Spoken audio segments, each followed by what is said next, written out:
Hey guys, so as I promised, I'm back with my first sort of installment in this video series that I'm going to be doing from now forward. What I'm going to do is I'm going to be doing a series of parables and stories, allegories that I've been writing and working on that's outside of my animation project.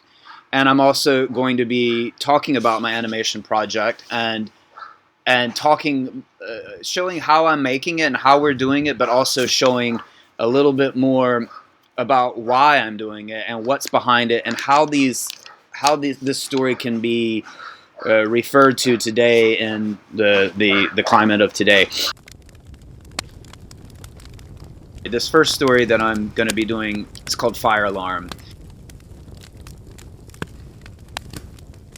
Hamid had just arrived in Vancouver, all the way from Iran. His mother had died and he had nowhere else to go. Uncle Amir was picking him up from the airport and feeling his nephew's sadness. In Farsi, he spoke. When the temples of our lives catch fire and burn down all around us, we are reminded only too late of what we had forgotten. So try to remember now, not to waste a moment.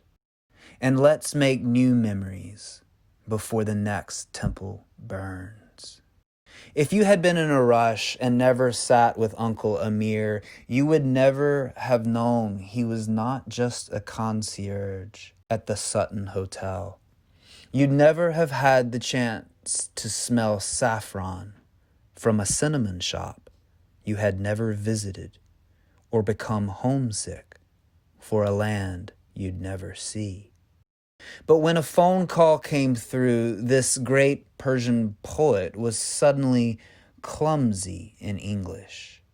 After stumbling through with his boss, he alerted his nephew. I cannot help you into the apartment. I have an emergency, so here is the fob key. My room is on the 10th floor, apartment 1020. But I don't even understand English, Uncle Amir. Do they write from right to left in English? No, they write backwards, said Uncle Amir. And with that, he dropped Hamid off in front of a large, daunting, unfamiliar apartment building. Hamid tried the elevator, but instead of reading the numbers from left to right, he read the foreign numbers from top to bottom, and so the fob key wouldn't work. The building manager noticed Hamid, and so Hamid panicked and rushed around the corner, and there was one lonely door that stood out. And he busted through to the other side, thinking, this is my door. Yes, indeed. He was now stuck in the stairwell and the door shut behind. However, it was impossible not to notice that amongst this gray oppression was a very bright red box on the wall with a lever. Perhaps this is the Canadian way to unlock the door, thought Hamid. If I just pull this lever, all my problems might disappear.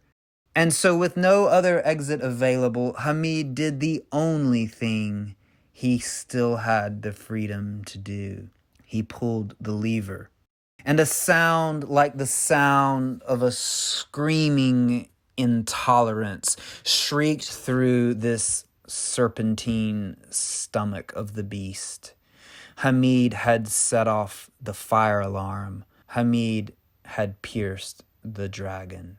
It's the sound we all know, the sound that warns us, get out. Suddenly, the door opened from the other side, and a tidal wave of elderly people just poured through, grumpy senior citizens just pushing their way as fast as they could, which was not very fast at all, to be honest.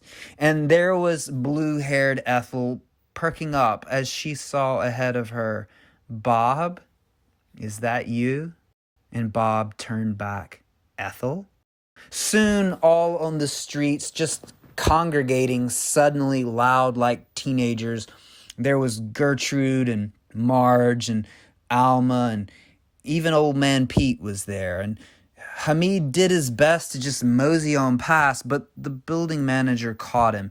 "Hey, you there, I saw you pull the fire alarm." Hamid in Farsi explained, I don't understand anything." Marge, with her pointy glasses peeked closer. "Did he pull the fire alarm?" And suddenly all the elderly were just charging straight for Hamid with their walkers and canes. And a Persian man passed by and heard someone shouting in Farsi, "Please don't chop off my head." "I haven't been out in years," he heard. "I thought Ethel was dead," said another. "What a glorious day it is to see old friends," shouted old man Pete, scaring Hamid, who could not understand a word.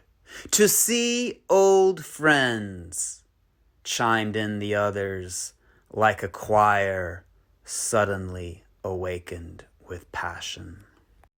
The Persian man calmed Hamid down.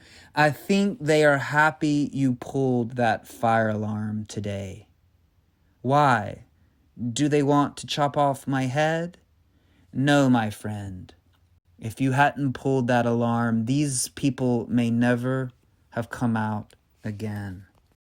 And when Uncle Amir returned that night from work, he found Hamid in his apartment, drinking the last of his favorite Persian tea he had smuggled all the way from Iran.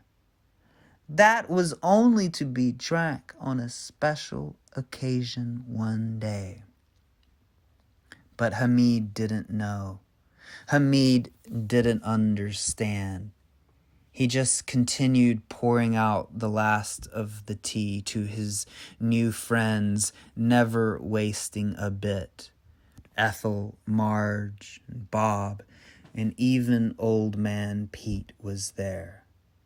And somehow Hamid didn't seem so sad as he poured Uncle Amir a cup, remembering the wise words of a poet. Try to remember now, not to waste a moment. And let's make new memories before the next temple burns.